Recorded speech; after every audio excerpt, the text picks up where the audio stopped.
Okay, I think I'm gonna just do this anyway because I do keep, going on about my initial setup for the whole narrative tension setup, and it does seem to pop up a fair amount with people, like in terms of what kind of wheelhouses they'll prefer and what kind of characters they might prefer, whether it's the negative to positive flat arc, or even the cathartic motivational and all that.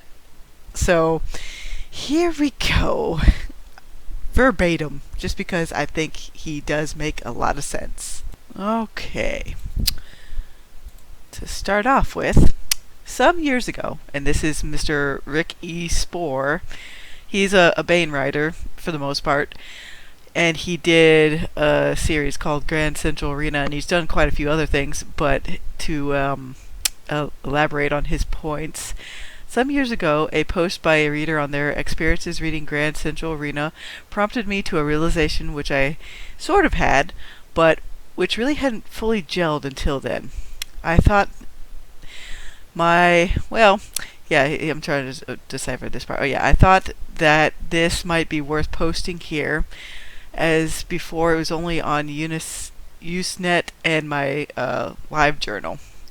Namely, that there's another phenomenon which determines reading enjoyment, at least of the adventure-focused fiction, in addition to the classic willing suspension of disbelief, suspension of tension, or the willingness to accept that the characters are in peril. The two are, of course, related, but they are not identical, and it is quite possible to have one fail with the other, in terms of interaction. In the case of the original reviewer of GCA, they didn't have trouble keeping their belief or their disbelief of the setting and the people as such suspended. Instead, they found that without one of the main characters dying or being severely and likely permanently injured, that they simply couldn't keep believing that the characters were in any kind of danger at all. I write my stories from the basic proposition that in the long run, good triumphs, evil fails. This carries with it the very strong implication that the heroes can't die, or at least very rarely, and if they do die, it will be towards the end of their adventures and in a sequence of tremendous import. For the original reviewer, and many others, this weakens the tension to the point that there is no suspense left, no suspension of tension remains. They have no connection with the events in the novel because the entire sequence of events holds no emotional weight. Now, I'll break off from the commentary just for a moment for his thread to say, that's the reason why I don't really get anything from the stuff like Got or The Boys or The Expanse. I'm not invested in the tension aspect of, this character's in mortal peril. What will happen? How will they escape this mortal peril? Because they're on the chopping block. No, I'm more of the proponent, as he continues to talk on about this, of basically the characters will succeed, but it's just how will they succeed? I don't lose any kind of tension from that aspect, because to me, every character can die is pretty much just how some see what I want as old hat and overused or whatever. I see it on the flip side where stuff like Got, Invincible, Watchmen, all of that's overused and overwrought, and it's just I just want some silly fun again, to where the characters believe they're in danger, but me as the reader knows, I really just want to see how they get out of it. But to continue on with what he was saying, and this is point number 9 of 21 in the thread, for me, this isn't a problem. I can watch, for example, an episode of The $6 Million Man, knowing not only does that hero survive, but even remembering how he gets out of his predicament and will still feel the tension. That's just like me. I want to see how they will get out of their problems, not will they or won't they die from those problems. But this is very similar to willing suspension of disbelief in the fact that the reader or viewer must accept some postulate. In the case of WSOD, you have to accept that what you're viewing is a world of some sort and that the story you're following makes sense within that world. For some people, the willing suspension of disbelief is almost unbreakable if that label is sci-fi or fantasy applied to it. Anything, no matter how ridiculous, is explained by the fact that it's science fiction or fantasy.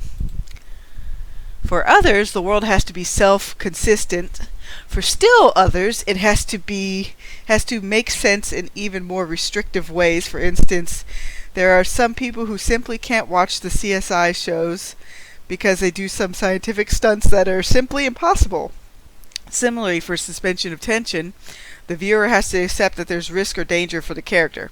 For some people, such as myself, the important thing is whether or not the character believes they are in danger. I put a lot of this in Uplift Protocol.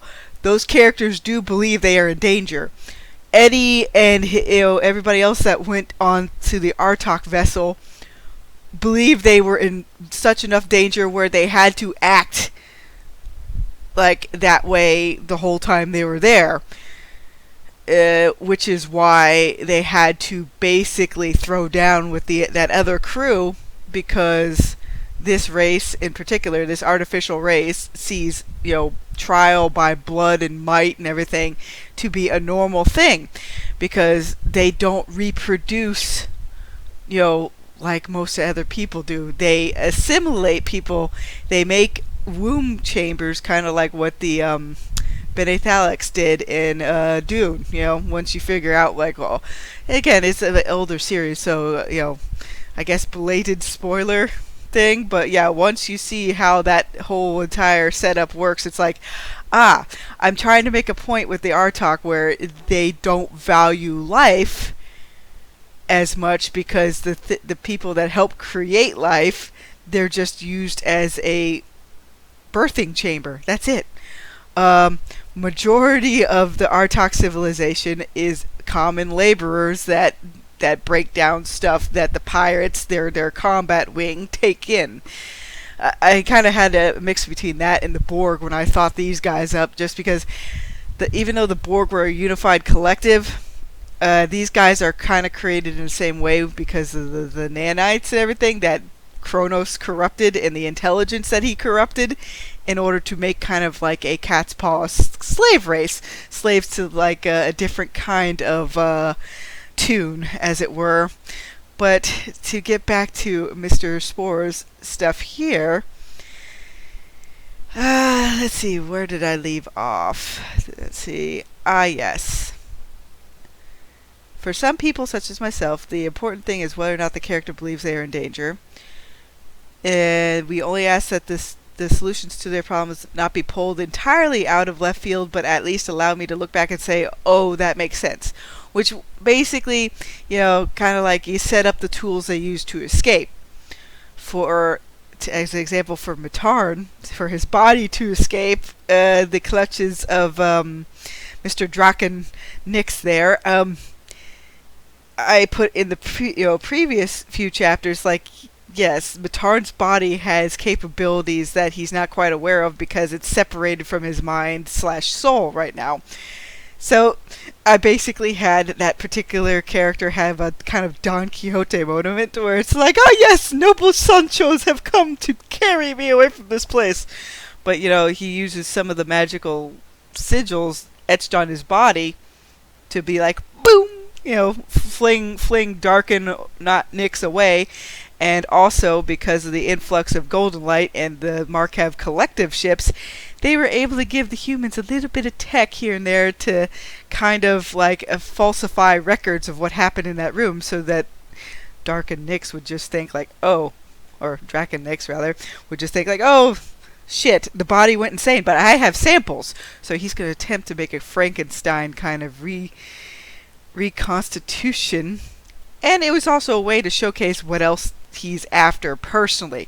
His son is after a particular Mayan artifact. He's after, Dr. Impossible because he wants to make her into the ultimate womb factory while using the rest of her body just to be like, okay, here, you're going to heal all my cohorts. Like, here you go. Like assembly line. So, yeah, like overall for Uplift Protocol, My characters, like the way I write things, the tension comes from the characters believing they are in danger.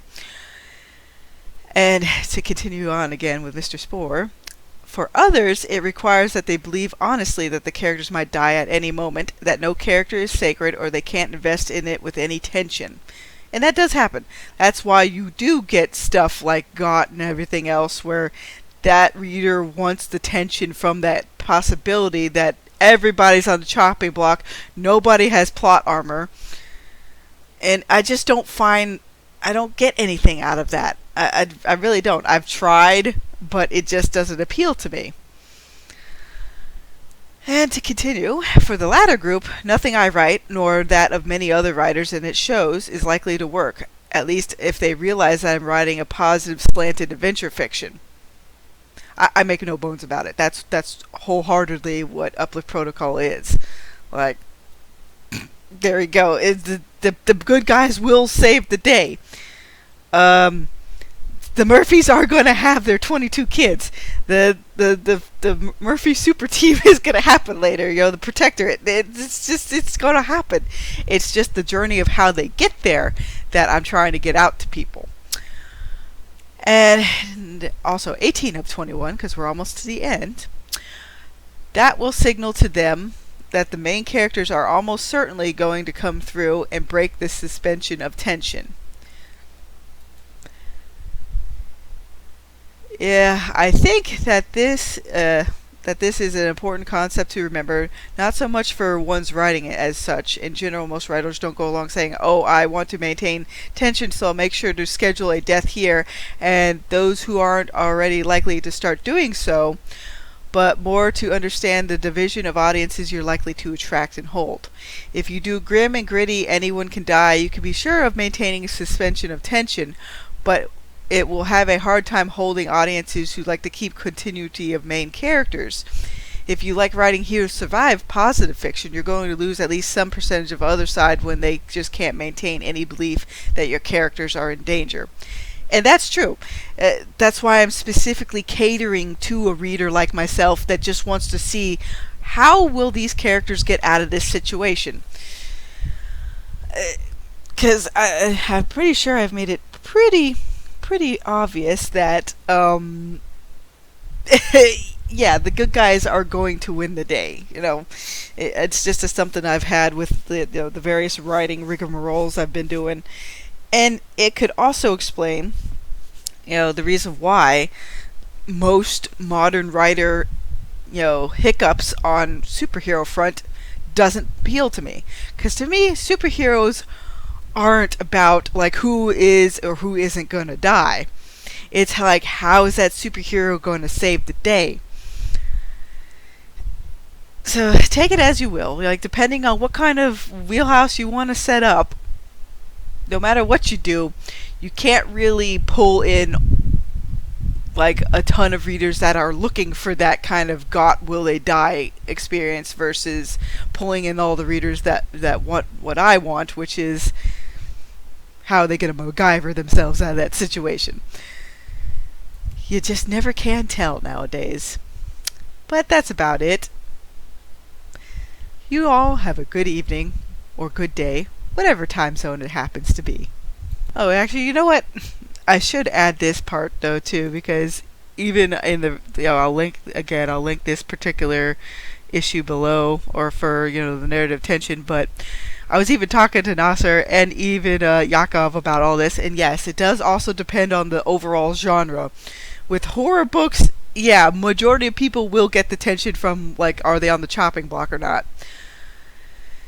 And I do get it, like what he's saying here, Nasser saying, it's rare that a group of characters go through a story unscathed. The truth is, people die, all of us can die and will die, and we can't control it. I prefer for characters to be able to die, which is what made the first 100 issues of Walking Dead good and invincible.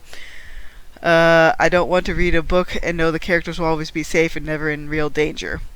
And again, for me, I'm more part of the group that I get tension from the character side, but they will reach a positive end.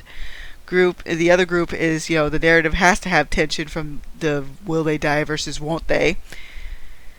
And this is also pertinent to me because this is why I don't do internal horror stuff, but it comes naturally to you. And that, that's okay.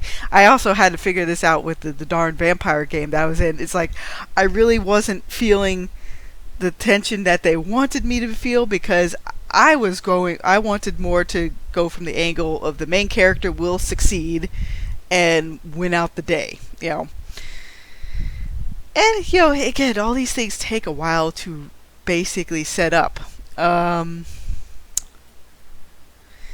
even Yakov chimes in. There are books and series that have kept the tension really ramped up throughout, with very few main character casualties. Arguably none in one case that I'm going to name to avoid spoilers, which he was talking about. Galaxy Ascendant, which I'll link below, and I'll even link Nasser's books below too, because depending on which kind of wheelhouse you want to mash together, you kind of have to set the reader's expectations accordingly, so that way you don't end up getting readers that expect, this one kind of tension versus another. Because, sometimes some blurbs on books don't make this very clear, which I guess that's the reason why a lot of books will end up using, like, oh, this series is like a mashup of popular IP A versus popular IP B, so that way you can get some idea of what the tension expectations are. That's why I've already gotten the blurb set up for Omnibus 1. I'll probably set up the other blurbs for later. But I want to make sure I have as much stuff ready to go when it comes to, 2023. Because I plan on having all these books done by November of 2022. If I can keep up the pace I'm going at now, it looks like I might even finish book 3 a week or so early. Woo! Isn't that gonna be fun? But that's just the way it goes. And honestly, now that I think about it, either preference isn't really wrong. It's just you have to understand what will knock some people out of a story, and what will keep some in a story. I don't want to be reminded of like the mortality of death and stuff right now, which is why majority of my attention is going towards my own series, because it's giving me what I want. Will characters go through trials and tribulations? Yes, but they'll come out on the other side. If I haven't already been blunt enough in that regard. But it's not going to attract, the lion's share of people right now, because again, a lot of people are still stuck on, this particular property is crashing and burning. I'm going to, constantly complain about it, which you can do, but also try to offer alternatives. That's the reason why this channel here of mine is probably going to keep growing, but it's going to be at a much slower rate than channels that are majority farming outrage culture at the moment. That's just the way it is. Again, have a good day.